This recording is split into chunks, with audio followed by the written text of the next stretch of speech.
আসসালামু আলাইকুম। কেমন আছেন সবাই?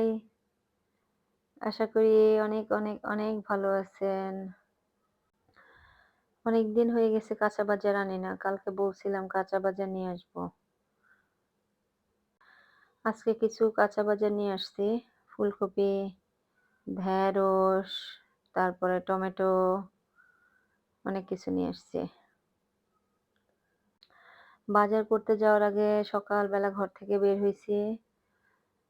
এক ছেলেরে কোচিং এ দিয়ে ছোটটারে কোচিং এ দিয়ে বড়টাকে নিয়ে গেছি হচ্ছে ইয়েতে মানে পদ্মা ডায়াগনস্টিক সেন্টারে।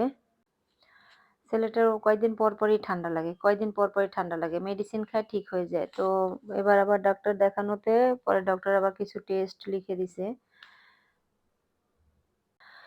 টেস্ট করায়া তারপরে গেছি আবার ছেলেকে কোচিং এ আনতে। স্কুল তো কোচিং তো কাকরাইলেই। তো মালিবাগ পদ্মা হয়ে পরে কাকরাইল থেকে ওকে কোচিং ও শেষ হয়ে গেছে। একবারে কোচিং করায়া পরে বাসায় আসলাম। আসার পথে এই যে বাজারটা নিয়ে আসলাম। কিছু কাঁচা মরিচও নিয়ে আসছি।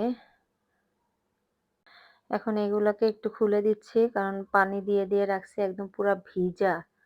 তো ভাবলাম যে একটু ফ্যানের বাতাসে শুকায় গেলে পরে এটা ফ্রিজে রাখবো। তা না হলে একটু গুছায় না রাখলে পরবর্তীতে দেখা যাচ্ছে যে পচে যাবে। এই তো আমার আজকের কাঁচা বাজার। এগুলাকে গুছায়-টুছায় উঠায়া আবার দুপুরে রান্নাবান্না কালকে তো করেই রাখছি। সেগুলাকে এখন গরম-টরম করে ফেলবো। এখানে যে মাছের তরকারিটা আছে আর কড়াই সহ চামিচ সহ ফ্রিজে ঢুকায় দিছিলাম রাতে।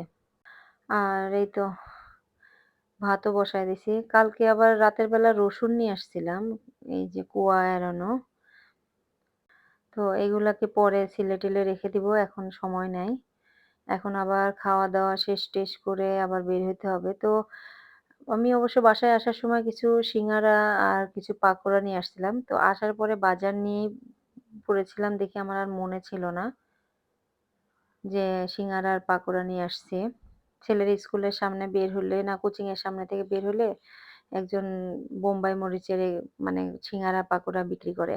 এখন বাচ্চাদেরকে এগুলা খেতে দিচ্ছি। তারপরে ভাত হলে পরে ভাত-টাত খেয়ে নিবো। আবার এখন কোচিং এ যাবো ছোট ছেলেকে নিয়ে। তার বিকেলে একটা ক্লাস আছে। তো আজকের মতো এই পর্যন্তই। সবাই ভালো থাকবেন, সুস্থ থাকবেন, সাবধানে থাকবেন। আল্লাহ হাফেজ।